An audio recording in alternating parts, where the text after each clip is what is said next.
Donc, bonsoir à vous. Comme je vous ai promis, je suis revenue pour vous parler de mon épicerie aujourd'hui, mes petites découvertes que j'ai faites. Dans le fond, j'ai pas fait mon spaghetti finalement pour souper. J'avais pas le temps, je suis rentrée beaucoup trop tard. Fait que j'ai fait un pâté chinois. Puis pour la communauté française qui nous écoute, un pâté chinois, c'est comme un hachis parmentier un peu. Moi, je le fais à ma manière. J'ai rajouté des lentilles qui sont une source de fer, en plus de ma viande d'orignal. Donc, c'était mon souper de ce soir. Puis sinon, ben c'est ça. J'ai trouvé des spaghettis sans gluten. Je suis pas sponsorisée, c'est juste des petites découvertes que je fais et que vous pouvez trouver en magasin dans pas mal toutes les épiceries, j'imagine. En tout cas, moi je fais dans des bannières économiques. Donc, mon spaghetti pour un 340 grammes coûte 5$. Fait que dedans il y a 4 portions. Fait que, ça me fait 2,50$ la portion. Versus un gros paquet de vermicelle à 2,99$. J'ai aussi trouvé de la chapelure. Je compte pas l'utiliser cette semaine, ou peut-être, oui c'est vrai, j'avais prévu faire un filet de porc farci aux épinards puis au fromage cheddar avec des noix de Grenoble. Ça devrait être bon. Fait que j'avais besoin de chapelure, fait que c'est pour ça que je m'avais acheté. Ma chapelure, elle m'a coûté, désolée, 8$. Fait que c'est quand même assez cher. Mais c'est pas trop pire.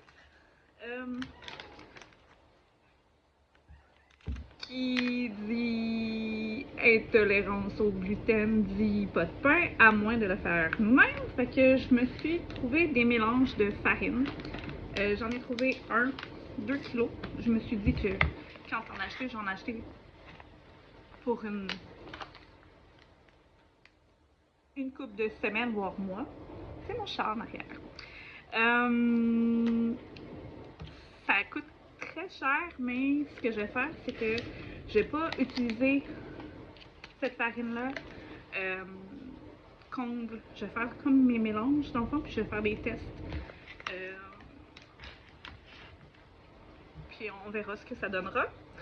Le gros paquet ici, pour un 2 kg, ça revenait à 29$.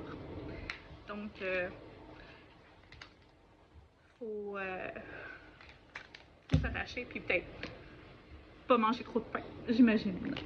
Sinon, je me suis trouvé aussi de la farine de lin doré. Je compte aller me chercher cette semaine au Costco de la farine d'amande. Elle est moins chère au Costco, puis j'ai ma carte. C'est pratique. Sinon, qu'est-ce que j'ai trouvé d'autre? Ah! J'ai fait une découverte. Je pensais pas que ça existait. Je m'étais dit, je vais être obligée de faire une croix sur la pizza. Non. J'ai trouvé un mélange de pizza, puis le sachet de levure est déjà à l'intérieur. Ce produit-là revient à... désolé, 6,29$. Donc, vu que je cuisine sans gluten juste pour moi, mais dans le fond, je vais faire la pâte à pizza traditionnelle pour mes enfants et mon mari. Puis moi, je vais pouvoir avoir ma petite pizza personnelle que je vais pouvoir mettre ce que je veux. Si je veux des ananas, j'en mettrai. Puis mercredi, c'est mon anniversaire. Fait que j'ai décidé de faire une folie. Parce que oui, c'est une folie. Oreo ont des marques sans gluten, mais un paquet ordinaire, régulier, avec gluten, ça coûte 2,79$ et ça c'est 9,50$. Mais on peut peut-être faire quelques folies une fois de temps en temps, surtout pour son anniversaire. Donc, je vous souhaite une bonne soirée, puis on se revoit au courant de la semaine. Je vais peut-être vous réserver quelques surprises, peut-être vous vous montrer quelques recettes que j'ai trouvées puis que j'ai testé et goûté. Donc, prochaine!